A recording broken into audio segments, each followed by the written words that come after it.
Welcome to this lecture on evaluating educational materials. The learning objective for this lecture is for you to demonstrate the ability to find, read, understand, and objectively as well as critically evaluate educational materials concerning specific conflicts and their causes.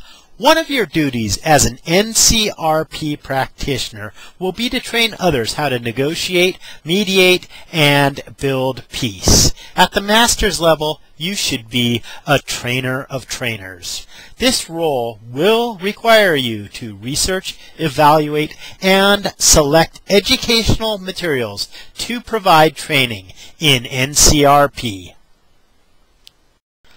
To outline this lecture, I will discuss learning outcomes, attributes of learners, learning objectives, methodologies of creating lesson plan, evaluating learning, and I will provide links to some training resources. Educational materials for conflict resolution come from a variety of academic disciplines and organizations.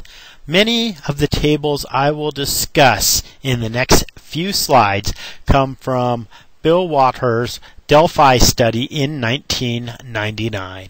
At that time, Bill surveyed professors from over 20 graduate conflict resolution programs. Dr. Denise Williams represented our program in the study. This chart identifies the overall focus of the dispute resolution academic field as interdisciplinary, an interrelationship between practice and theory, a problem-solving focused area of study, and it has a purpose of generating knowledge and frameworks for resolving conflicts. Interestingly, the respondents believed that dispute resolution is more a science than an art. Waters' Delphi study identified the most important skills for master's students of conflict resolution. The most important skills being mediation, conflict assessment, communication, ethics, and negotiation. This chart summarizes the different conflict resolution skills, and it ranks them on a scale of 1 to 7. In addition to core skills, the Delphi study identified essential areas of knowledge. One of the skill sets that I believe is missing in the study was evaluating NCRP educational materials. Also, the whole component of training negotiators, conflict managers, and peace-building practitioners is also missing. The essential areas of knowledge will vary according to the organization you are training for. For example, mediators in a community dispute resolution center may not study dispute system design or need to understand the underlying social, psychological, or sociological theories. Lesson objectives often begin with SWBAT, or students will be able to.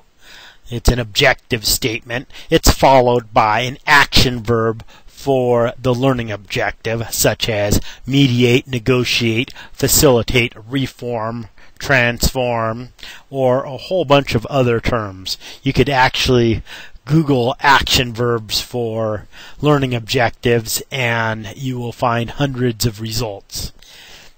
Next, you will have the process, product, or outcome of the learning objective.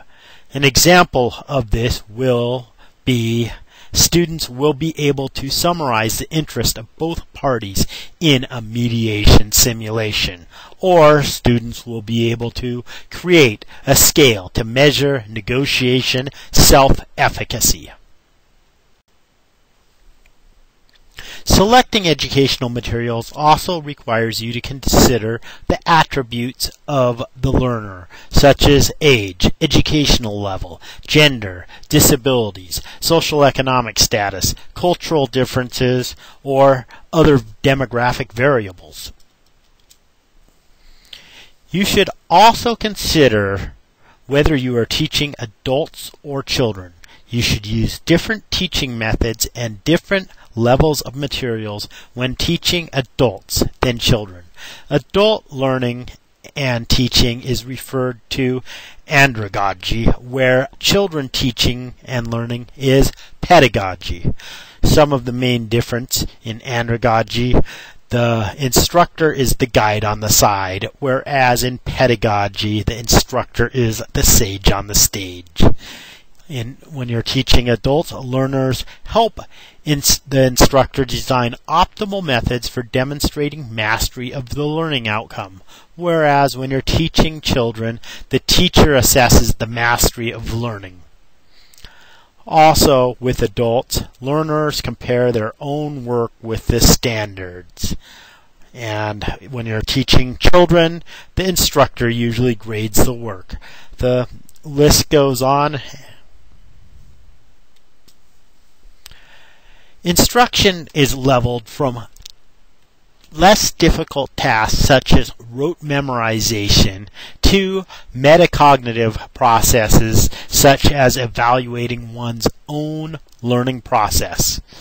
Bloom's taxonomy provides the different levels of thinking while learning, the lowest levels being the easiest, and it goes up from knowledge, comprehension, application, analysis, synthesis, and the highest level is evaluation.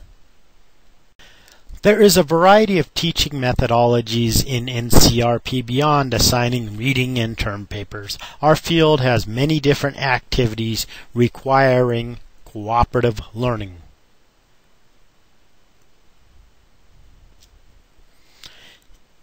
The field of education has many different lesson plan formats. Kestner and Ray in the Conflict Resolution Training Program provides the 4 Ds of lessons, which include describe, demonstrate, develop, and discuss. On the right side of this slide, I provided the parts of an academic lesson plan. We also have a variety of educational materials to choose from, which includes books, journal articles, handbooks, training guides, nonprofit mediation service manuals, role plays and simulations, videos, multimedia, and websites.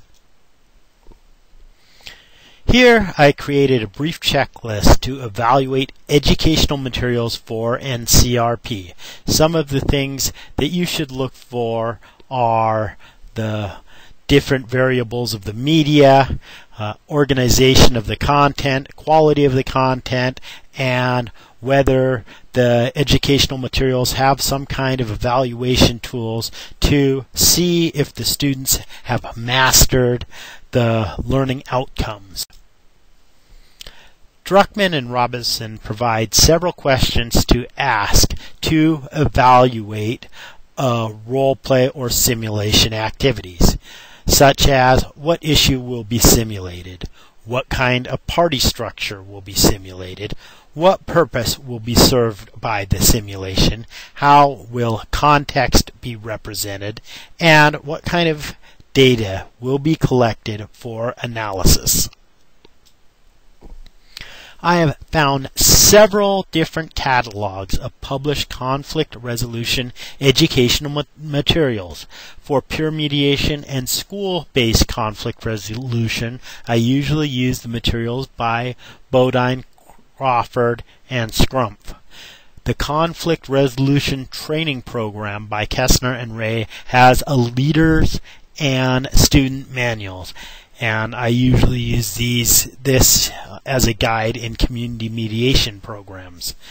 A textbook I often refer to is Negotiation by Lewicki, Sanders, and Berry.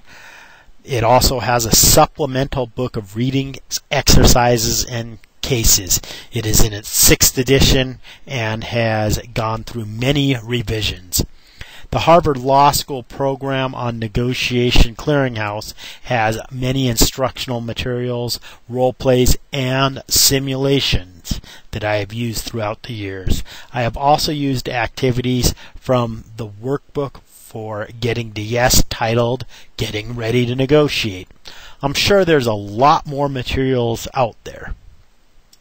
To demonstrate mastery of this outcome, you need to select an artifact that shows your critical analysis of educational material related to NCRP. I look forward to reading your artifact and your reflection that critically analyzes educational material related to negotiation, conflict resolution, and peace building.